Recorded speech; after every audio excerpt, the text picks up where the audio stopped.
बिस्मिल्लाहिर्रहमानिर्रहीम। अस्सलाम वालेकुम डियर स्टूडेंट्स। आज का हमारा क्लास है फंक्शंस ऑफ जाइलम। जाइलम का काम क्या है? सबसे पहले उनका काम है कि वाटर को ट्रांसपोर्ट करे रूट से, जो रेस्ट पॉट है, जैसे स्टेम है, जैसे लीव्स है, और अगर फ्लावर हो तो उस तक पानी की बहाव वो एक ट्यूब लाइक स्ट्रक्चर से होकर हो जाता है, जिसको जाइलम कहा जाता है। यानी मोस्टली जो सॉइल के अंदर वाटर मौजूद होते हैं, तो इन सॉइल से यहाँ पर जो रूट हेयर्स होते हैं उसमें पानी चला आता है, उसके अंदर जाइलम मौजूद होता है, तो रूट के जाइलम तक पानी पहुंच आता है। फिर वो आते हुए यहाँ एक ट्यूब लाइक स्ट्रक्चर जो कि स्टेम के अंदर जाइलम मौजूद होता है उस तक पहुंच आता है, और फिर इसी तरीके से जो पेट्यूल होता है उसके जाइलम तक पानी पहुंच आता है, और आखिरकार यहाँ लीफ तक पानी, यहाँ उस लीफ तक पानी की रसाई यकीनी बनाई जाती है, जहां इस लीफ के अंदर एक प्रोसेस होता है जिसको फोटोसिंथेसिस कहा जाता है, जिसमें पानी एक रिएक्टेंट के तौर पर, एक रॉ मटेरियल के तौर पर ज़रूरी होता है। तो इसमें वाटर और कार्बन डाइऑक्साइड मिलता है जो कि फोटोसिंथेसिस का प्रोसेस कराता है, और इसके नतीजे में खुराक तैयार होता है, ऑर्गेनिक फूड तैयार होता है, कार्बोहाइड्रेट्स तैयार होता है, और फिर वही कार्बोहाइड्रेट्स इन लीफ से फिर सारे प्लांट बॉडी के अंदर तकसीम होता है फ्लोएम के ज़रिए से। तो हमारा आज के जो लेक्चर है वो जाइलम के फंक्शंस के हवाले से हैं। तो जाइलम का काम है कि यहाँ से पानी को लेकर यहाँ तक पहुँचाया जाए। तो सबसे पहले उनका काम है वाटर ट्रांसपोर्ट। दूसरा उनका काम है सपोर्ट प्रोवाइड करना। एक्चुअली अगर देखा जाए, जो जाइलम है ये बहुत मजबूत टिश्यू है।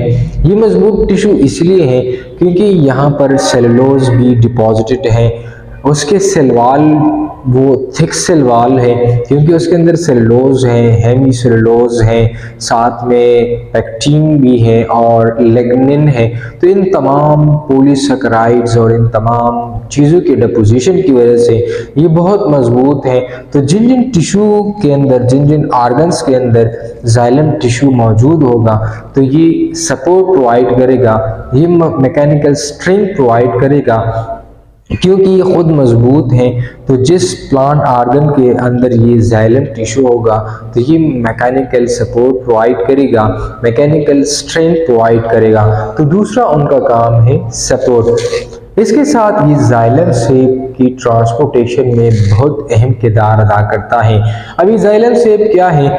ये जो सॉइल के अंदर यहाँ पर सबसे पहले क्या है, यहाँ पर वाटर मौजूद है, और इस वाटर के अंदर डिफरेंट टाइप ऑफ न्यूट्रॉन्स वो डिजॉल्व फॉर्म में यहाँ पर मौजूद है। इसके साथ यहाँ पर आयंस भी होते हैं, साथ में मैक्रोन्यूट्रिएंट्स, माइक्रोन्यूट्रिएंट्स वगैरह सारी चीज़ें यहाँ पर मौजूद होती हैं। तो जाइलम के ज़रिए से इन तमाम चीज़ों का एक ट्यूब लाइक स्ट्रक्चर, जिनको जाइलम कहा जाता है, से अपर की जानिब यानी अगेंस्ट ग्रेविटी जाना, इसको जाइलम सेप कहा जाता है। तो मोस्टली जाइलम सेप वाटर पर मुश्तमिल होता है, फ्लूइड पर मुश्तमिल होता है, और साथ में इसके अंदर न्यूट्रिएंट्स मौजूद होते हैं, आयंस मौजूद होते हैं। तो इसको कलेक्टिवली कहा जाता है xylem sap. Xylem carry the dissolve nutrients and the fluids called xylem sap. इसको जाइलम सेप कहा जाता है।